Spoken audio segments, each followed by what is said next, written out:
March 31st, 2020, at precisely 7:52 in the morning, a seemingly unremarkable hatchback navigated a quiet road on the fringes of Lancashire, heading southward. From afar, it bore the guise of routine mundanity, yet within its confines lay the intricate threads of a clandestine operation that had thrived in the shadows. What transpired in the subsequent moments would mark the turning point for a sprawling multi-million-pound narcotics syndicate. A few months prior, amidst the bustling midday traffic of Bolton, a van maneuvered through the streets. Its secret lay beneath a false floor concealing its true purpose. Earlier that day, on an inconspicuous lane, a black bin bag exchanged hands within the blink of an eye. Unbeknownst to those involved, law enforcement had already begun tightening the noose on both ends of this illicit chain. Meanwhile, a shipment intended for one nation veered dramatically off course, landing thousands of miles away. At the heart of this error was a man with connections that stretched beyond the borders of Essex, desperately transmitting messages through an encrypted device, scrambling to rectify a misstep that was never meant to be exposed. These three distinct events, each a cog in the larger machine, left behind indelible traces embedded in vehicles, residences, and digital dialogues presumed to be inviolable. This narrative chronicles the relentless pursuit of those traces, the unraveling of hidden doors, and the eventual dismantling of the networks concealed behind them. Years earlier, in 2015, Richard and Patrick Gray stood in the dock of a Crown Court, facing charges of conspiracy involving Class A substances. Convicted and sentenced, they were issued confiscation orders and stern warnings regarding the perils of re-entering the criminal underworld they once navigated with impunity. Yet, as encrochet devices infiltrated the underbelly of organized crime throughout the United Kingdom, the Gray brothers were already orchestrating their resurgence. Their reemergence was not marked by ostentatious displays or flamboyant lifestyles. Instead, it was characterized by the same calculated, unobtrusive precision that had defined their previous endeavors.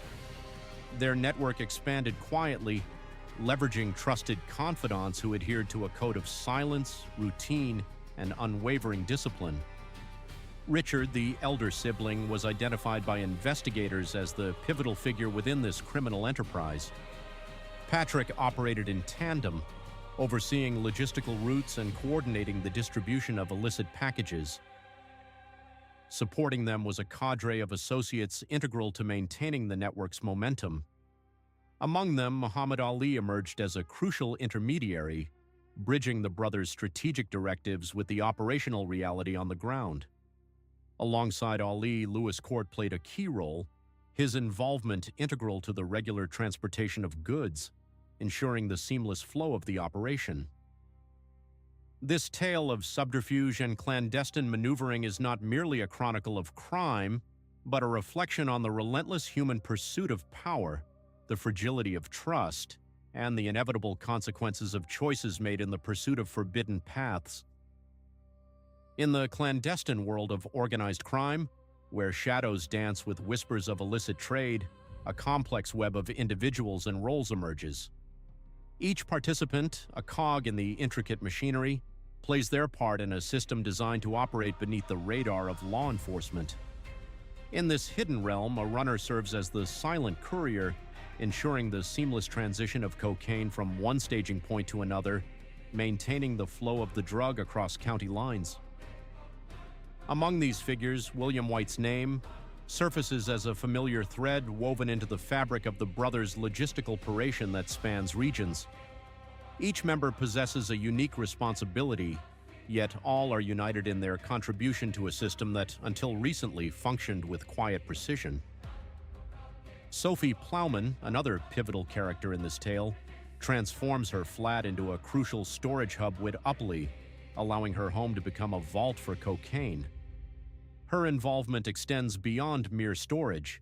Her bank account becomes a conduit for the illicit flow of thousands of pounds, tying her fate to the conspiracy when the law finally comes knocking. As law enforcement begins to unravel this network, they discover a structure that has been operating for months, its activities cloaked in secrecy. Yet, unbeknownst to the conspirators, a silent revolution is underway, one that would turn their encrypted communications from a shield into a vulnerability. By the dawn of 2020, Lancashire, an encrypted messaging platform, had woven itself into the fabric of organized crime across the nation.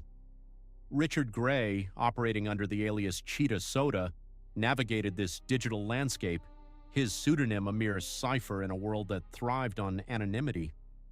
From the 31st of March that year, his device began leaving a digital breadcrumb trail, a map of exchanges that would later illuminate the breadth of the conspiracy.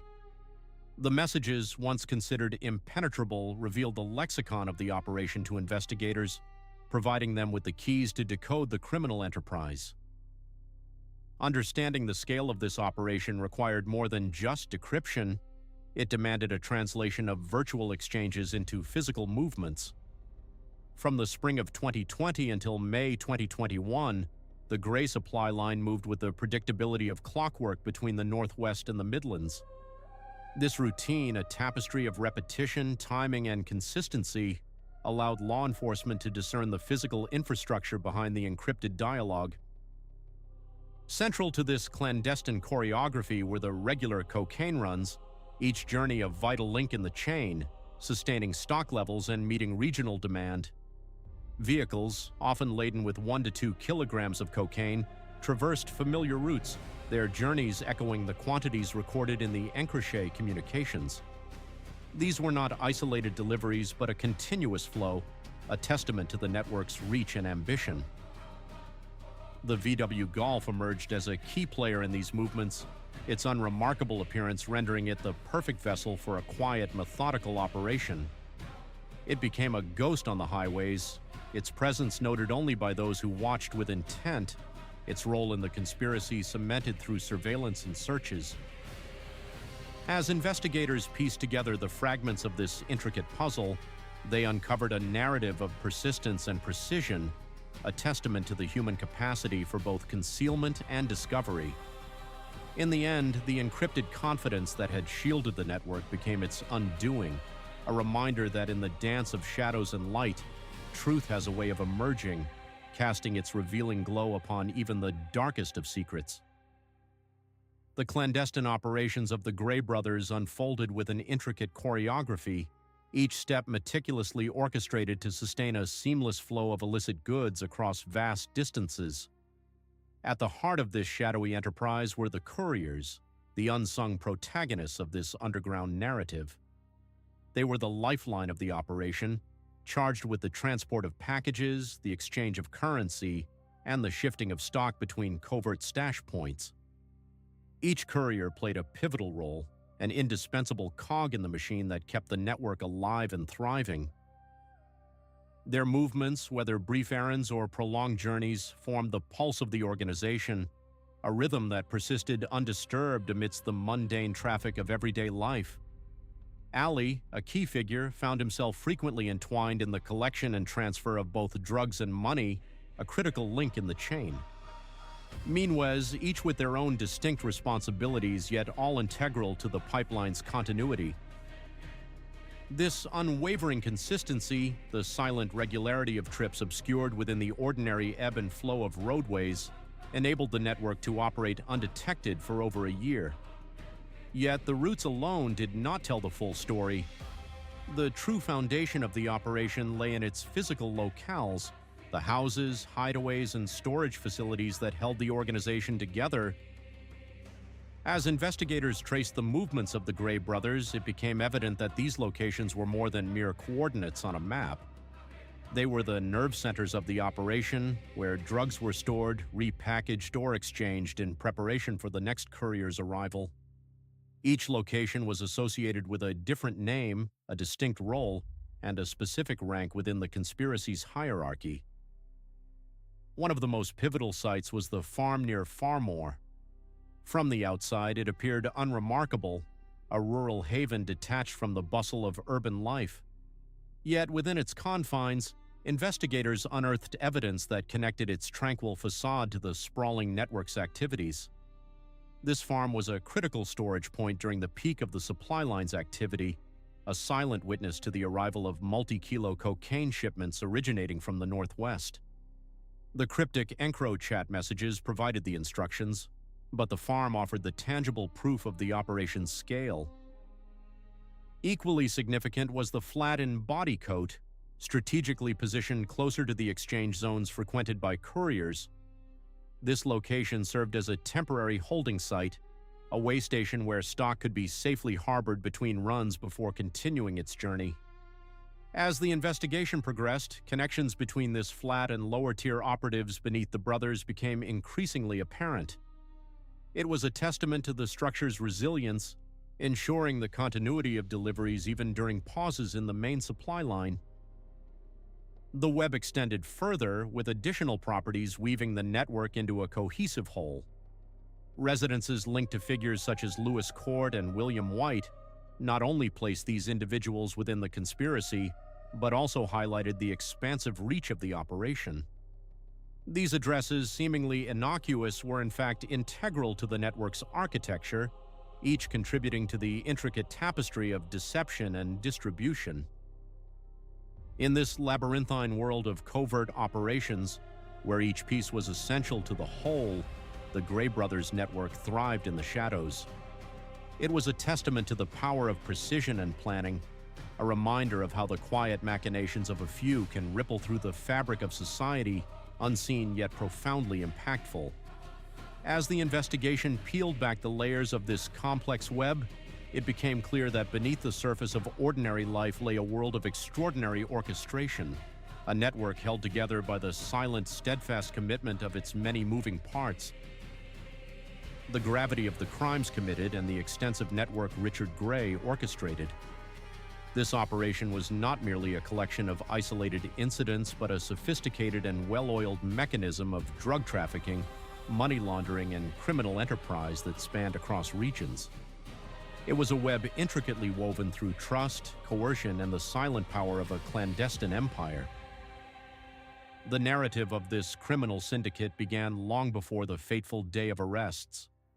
It was a story of ambition turned to avarice, where the lure of quick wealth overshadowed the moral compass. Richard Gray, a man of seemingly unassuming demeanor, became the linchpin of this operation. From the shadows, he orchestrated a network that was both resilient and adaptable.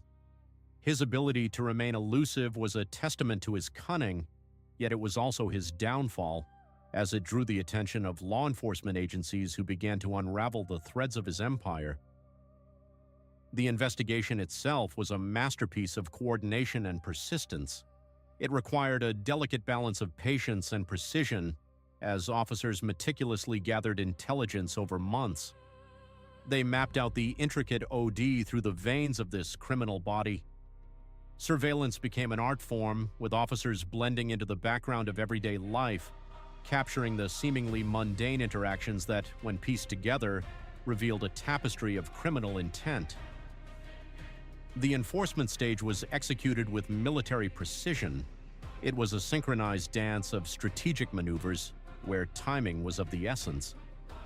As dawn broke on the day of the operation, it marked the culmination of a year's worth of painstaking work. The arrest teams, armed with warrants and the weight of justice, moved swiftly. Their targets, once shrouded in the comfort of anonymity, were suddenly laid bare under the harsh light of accountability. Each location raided, from the farm at Farmore to the flat in Vanbury, was a step deeper into the heart of the operation.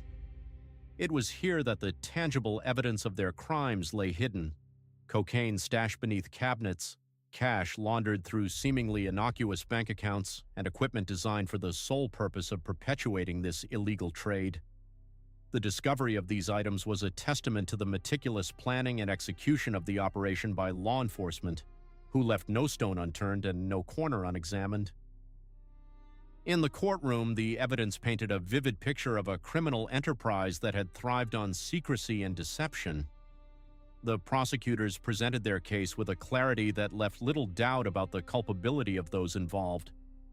The sentences handed down were not just a form of punishment, but a message, a declaration that such blatant disregard for the law would not be tolerated. As the gavel fell, it signaled the end of Richard Grey's reign and the dismantling of his empire. Yet, beyond the courtroom and the pages of legal records, this case serves as a reminder of the perpetual battle between law and crime. It is a testament to human tenacity in the pursuit of justice and the complexities that lie within the human condition. For every shadow that is cast, there is a light waiting to reveal the truth, and in the end, it is this truth that defines the boundaries of our society. Gravity of their actions was revealed in court. In the shadowy world of narcotics trafficking, where secrecy and deception are the currency of choice, the meticulous work of law enforcement agencies often remains hidden until decisive moments bring their efforts into the light. The trial proceedings laid bare the intricacies of a well-oiled machine, an enterprise as precise as it was clandestine. The operation, Syndicate, it thrived on the principles of routine, planning, and repetition, a testament to the cunning with which it operated. The encrypted messages that eventually led to its unraveling were a window into its otherwise impervious design. Among the architects of this network were the Grey brothers, whose fates were sealed with a 15-year sentence for Patrick Grey, a testament to the weight of their leadership role. Muhammad Ali, another cog in this intricate machinery, faced 7 years and 6 months of incarceration, while Lewis Court and William White received respective sentences of 8 years and 6 months and 9 years, even though justice. Yet, as the Grey brothers' network lay in ruins, dismantled by months of painstaking surveillance and decryption, another chapter of the narcotics narrative was quietly unfolding, far removed in both time and space. On a serene Thursday, the 17th of October in the year 2019, a seemingly innocuous street in Wimbrook Gardens became the stage for a silent drama. The unassuming Citroën Berlingo van, piloted by Ashraf Khan, had already been the subject of intense scrutiny. Its journey was not a random meander, but a deliberate path towards a preordained rendezvous. Investigators knew this spot well, suspecting it as a nexus for heroin distribution across the region. Khan's arrival was marked by a practiced nonchalance, a demeanor honed by repetition. The subsequent arrival of Yusuf Kara, piloting a gray Peugeot, added another layer to this unfolding tableau. To the untrained eye, the interaction was mundane, two vehicles pausing in a momentary stillness. Yet, to the watchful eyes of the National Crime Agency, this was a critical juncture in an ongoing investigation into Class A supply chains infiltrating Yorkshire and the Humber. Kara, stepping out of his vehicle, retrieved a nondescript black bin bag, its mundane appearance belying its significance. In a swift, practiced motion, he transferred it to the back of Khan's van. The exchange, executed with the efficiency of a well-rehearsed performance, was over in moments. Unbeknownst to the participants, their actions were being meticulously documented, each movement a piece of a larger puzzle. The officers observing this scene understood the implications. This was not merely a transaction, but a significant node in a network whose tendrils reached far and wide. As the vehicles parted ways, the evidence gathered would soon become the cornerstone of a case that underscored the relentless pursuit of justice in the face of organized crime. In the end, the story of these interwoven networks serves as a stark reminder of the relentless battle between those who seek to exploit the shadows and those who strive to illuminate them. The pursuit of truth and justice, though fraught with challenges, is an unyielding force, ever vigilant in its quest to dismantle the structures of deceit and restore order to the chaos. In the shadowy world of illicit operations, a single decision can unravel an entire web of clandestine activity. On that fateful day, as the Berlingo left advanced towards Bolton, the meticulous choreography of law enforcement was set into motion, poised to unveil a hidden truth. The van, seemingly innocuous in its journey from Leeds towards Greater Manchester, was a vessel of secrets, its every mile monitored with precision by those who had long anticipated its revelation. Ashraf Khan, a familiar figure to the authorities, navigated these well-trodden paths with a sense of routine. Yet, unbeknownst to him, this journey was under the scrutiny of the National Crime Agency and local policing units. The operation was a testament to patience and strategy, a culmination of weeks of surveillance that had mapped the intricate connections and movements within a shadowy network. As the Berlingo entered the designated area, the coordinated response was swift and decisive. Marked vehicles strategically encircled the van, halting its progress with an authority that brooked no resistance. Officers approached with a singular purpose: to secure both Ashraf and the vehicle before any contraband could be concealed or dispersed.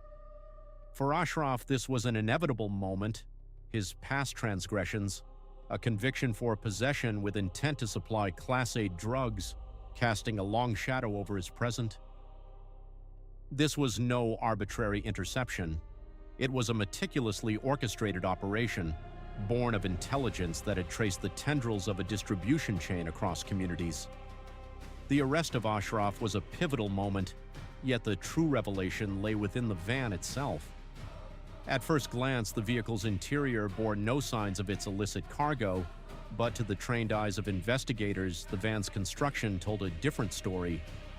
Subtle anomalies in the flooring and an incongruous weight distribution hinted at a concealed compartment.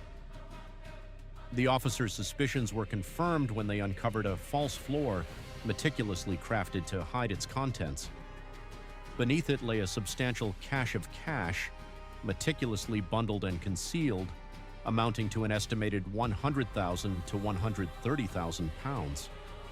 This was the tangible evidence of the Winbrook Gardens exchange, a transaction that had carried far more than Ashraf and his associates had anticipated revealing. The search did not end with the discovery of cash. Investigators also seized multiple mobile phones, among them an EncroChat handset.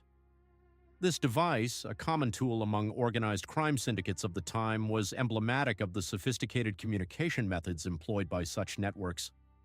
In the aftermath, these devices were destroyed as part of the judicial process, their contents contributing to the mounting case against Ashraf. As Ashraf was taken into custody, the operation's reach extended beyond him. Elsewhere, officers moved with equal determination towards the nexus of the distribution chain, the location where the drugs themselves awaited discovery. This parallel operation, unfolding in the heart of West Yorkshire, was a testament to the breadth and depth of the investigation.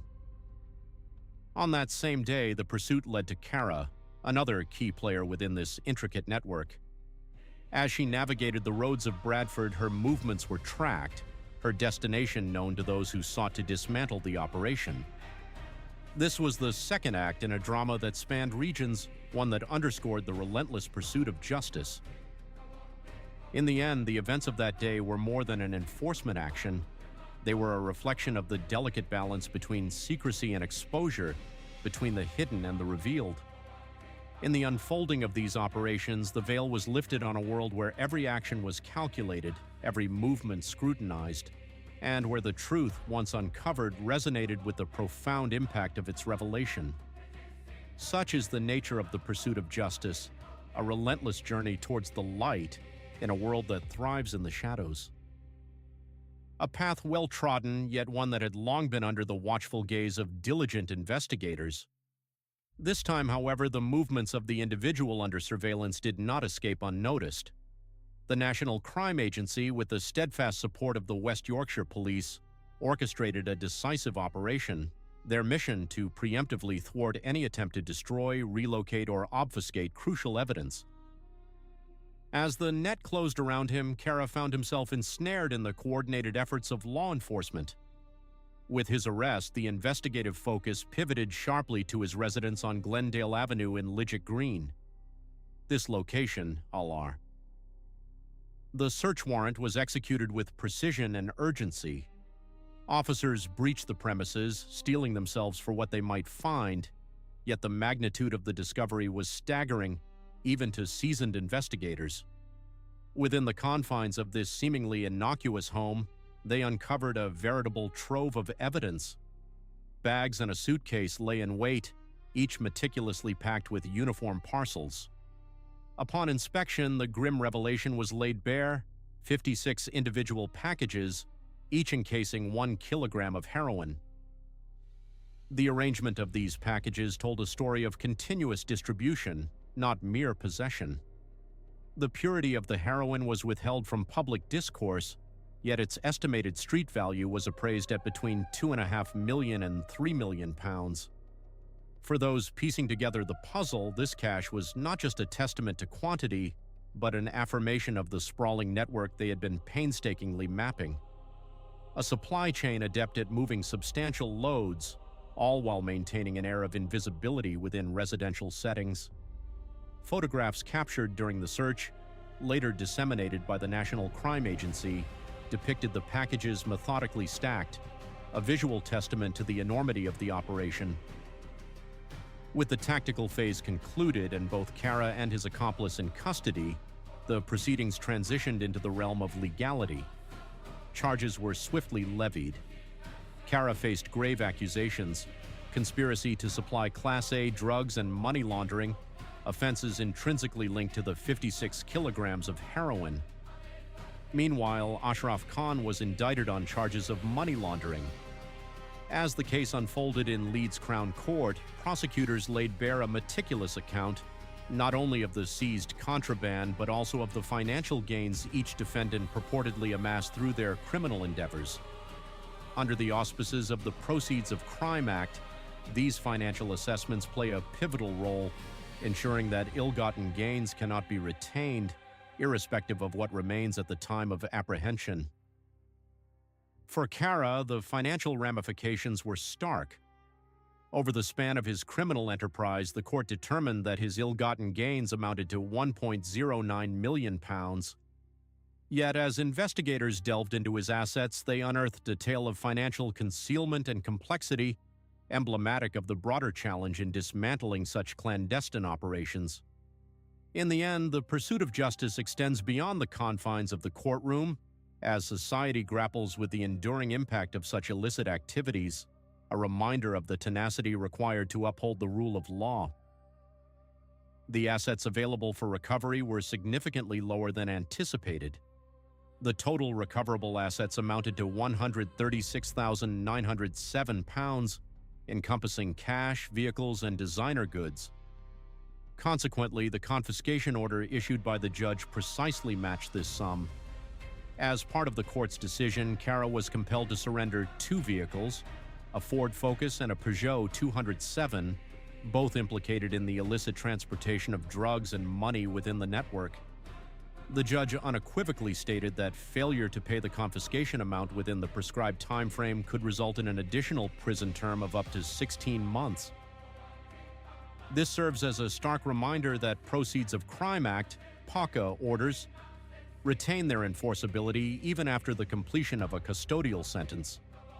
Ashraf's financial assessment adhered to the same statutory procedure. His criminal benefit was calculated at £249,550, a figure derived from his involvement in cash movements and his role in the transact merely £2,669, the totality of his recoverable assets, and issued a confiscation order for that amount. Throughout the proceedings, the court underscored that both defendants would face consequences extending beyond incarceration. The financial dismantling of their ill-gotten gains was deemed crucial to preventing the continuation or re-establishment of similar criminal enterprises upon their release. When sentencing was pronounced, the courtroom had woven together every strand of evidence meticulously gathered throughout the investigation. For Kara, the judge imposed a sentence of 10 years and 4 months of imprisonment, while Ashraf Khan received a sentence of 28 months, equivalent to 2 years and 4 months, as reported by regional media outlets. The combination of these sentences and the financial penalties brought the case to a close, ensuring a comprehensive account of accountability. The drugs seized, the cash intercepted, and the roles each played within the criminal chain were meticulously documented. As this conspiracy unraveled, another more complex network, operating across international borders and shielded by encrypted devices, began to emerge through the lens of global intelligence efforts. In the year 2020, a shipment that was never intended to attract attention inadvertently became the catalyst for a far-reaching investigation. The consignment, consisting of 30 kilograms of cocaine, had been orchestrated for delivery into Germany, part of a broader network of operations coordinated through encrypted communications. For the masterminds behind this operation, the route, timing, and handover were meticulously planned to proceed quietly, evading the scrutiny of authorities. Yet somewhere within this intricate chain, an error was committed, and the ramifications extended far beyond their expectations. Instead of reaching its intended destination in Germany, the shipment was redirected across thousands of miles, setting off a chain of events that would unravel their meticulously crafted plans. In the world of clandestine operations, where precision and secrecy are paramount, even a single misstep can lead to unforeseen consequences, reshaping the landscape of criminal enterprises and the relentless pursuit of justice. In the shadowy world of international drug trafficking, the stakes are high, and the margins for error are perilously thin. Yet one misstep can unravel the most meticulously crafted plans, as was the case when a shipment of cocaine destined for the clandestine networks of South Africa veered miles off its intended course. In the realm of high-value, high-risk operations, such a deviation proved catastrophic. Local authorities, attuned to the unusual, intercepted the package before it reached its intended contacts. The immediate seizure of this illicit consignment not only removed a significant quantity of cocaine from circulation, but also exposed a critical vulnerability within the network's overseas coordination, a vulnerability that investigators would later exploit with precision. This botched operation became a pivotal breakthrough for British authorities, catalyzed by the digital footprints left on the now notorious Lancashire platform. It was through this encrypted messaging service that Jonathan Parkhill, later infamous as the Escobar of Essex, scrambled to rectify the blunder. Urgent missives revealed his frantic attempts to reroute the shipment, placate agitated partners, and reorganize the disrupted supply chain. What was conceived as a seamless transaction spiraled into a crisis that Parkhill could not contain. The Lancashire messages unveiled more than logistical panic. They confirmed long-held suspicions about Parkhill's deep ties to high-level Colombian traffickers. These communications painted a portrait of a man whose operations extended far beyond the borders of the United Kingdom, intricately woven into international supply chains and financial dealings with the apex predators of the trafficking world. The 30-kilogram shipment, while significant, was merely a thread in a much larger tapestry of criminal enterprise. Yet it was this very thread that began to unravel the network's tightly knit operations. As investigators delved deeper into the seized messages and connected the dots of Parkhill's illicit activities, the contours of his hidden empire emerged. The fallout from the misrouted consignment provided a rare glimpse into a clandestine network that had long eluded detection. The vicious operation was already unfolding across the European continent. This second venture, an audacious attempt to smuggle over 500 kilograms of cocaine into Belgium, was a testament to the scale and audacity of Parkhill's operations. This massive consignment, valued between 16 million and 90 million pounds, firmly positioned itself within the upper echelons of European drug trafficking. For law enforcement, it offered an unparalleled window into the breadth and sophistication of Parkhill's criminal enterprise.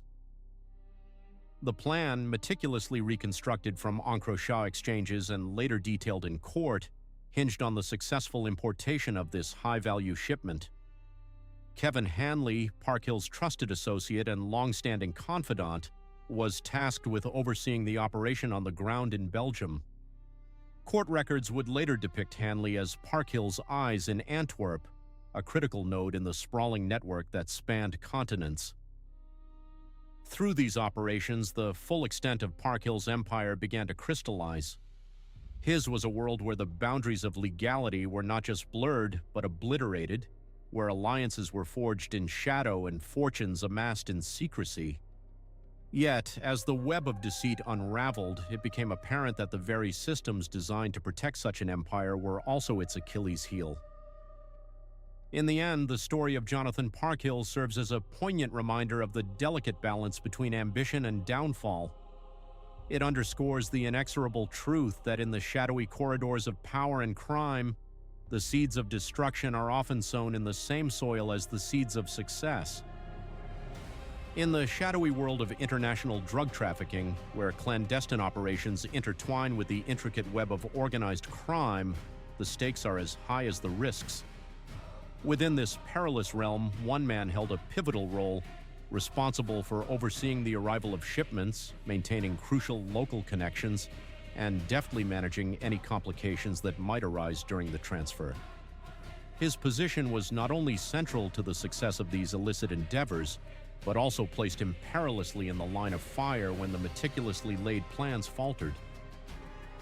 Such was the case with the ill-fated 30-kilogram shipment.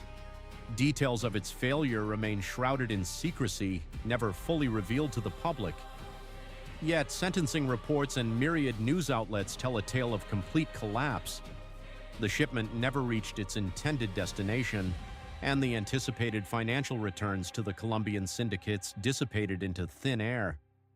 Accountability within the criminal hierarchy was swift and unyielding. Hanley, the man at the epicenter of this operation, swiftly became the target of this accountability. Reports from Antwerp confirm that he was brutally beaten, a stark punishment meted out by those who had staked their expectations and their fortunes on the operation's success. The violence he endured was emblematic of the high-stakes environment in which these men operated, a world far removed from local disputes or small-scale drug movements. Here they dealt with suppliers whose demands were underpinned by substantial financial risks and an ever-present capacity for severe retaliation. As the threads of these operations began to unravel, the pressure encircling Jonathan Parkhill intensified. It culminated in an arrest that would ultimately sever his ties to the network. Behind the scenes, a seismic shift was occurring in the battle between organized crime and law enforcement. In the early months of 2020, the encrypted communications platform known as EncroChat was clandestinely compromised. This breach paved the way for Operation Venetic, a sweeping law enforcement initiative that would alter the landscape of organized crime. Among the thousands of aliases unmasked was the digital footprint of Jonathan Parkhill. His communications with Colombian suppliers and UK-based associates meticulously documented his entanglement in the network. As intelligence around his movements crystallized, Parkhill's return to the United Kingdom presented a narrow yet decisive window of opportunity. In 2021, upon disembarking at Heathrow Airport after a flight from Colombia, Parkhill was oblivious to the investigators poised to apprehend him. His arrest was both swift and significant, marking a pivotal moment in the Venetic operation. Simultaneously, in the bustling heart of West London, enforcement officers executed a coordinated move against Parkhill's associate, Kevin Hanley. Detained near his residence in Uxbridge, the search of Hanley's property unearthed a sawed-off shotgun. Though the firearm was not the focal point of the trafficking investigation, its discovery added a formidable layer to the catalog of offenses to which both men would later confess in court. Through these events, a narrative unfolds, a tale of ambition and consequence, of clandestine operations disrupted by the relentless pursuit of justice. It is a reminder of the delicate balance between power and vulnerability within the shadowy corridors of organized crime, where every move carries the potential for both reward and ruin. In this world, the line between hunter and hunted is razor thin, and the pursuit of one man's ambitions can ripple through the intricate web, altering destinies in ways both profound and irrevocable. In the shadowy world of high-stakes narcotics trafficking, the intricate web of operations often mirrors the profound risks lurking within its vast networks. Such was the case with Jonathan Parkhill and Kevin Hanley, whose clandestine endeavors were unraveled by the meticulous efforts of law enforcement. Their saga began with charges of conspiracy to import cocaine, a narrative that spiraled into additional offenses unearthed through the EncroChat material, a treasure trove of incriminating evidence. The culmination of these efforts was realized in the solemn corridors of Isleworth Crown Court, where the fruits of Operation Venetic were meticulously laid bare. The courtroom became a theater of justice, as both Parkhill and Hanley had previously admitted guilt to the conspiracy charges, alongside a litany of additional crimes. The proceedings now hinged on the determination of their sentences, judgments that would echo the magnitude of their criminal enterprise and the expansive reach of the network they served. Jonathan Parkhill, a key figure within this illicit operation, faced the stern hand of justice with a sentence of 16 years in prison. Meanwhile, Kevin Hanley received a sentence ranging from 11 to 11 and a half years, a slight variance noted across national media but consistently reflective of his lesser role. This case serves as a stark reminder of the relentless pursuit of justice against the backdrop of organized crime. It underscores the delicate balance between retribution and rehabilitation as society grapples with the consequences of such crimes. Through the lens of justice, we are compelled to ponder the broader implications of these sentences on both the individuals involved and the communities affected by their actions.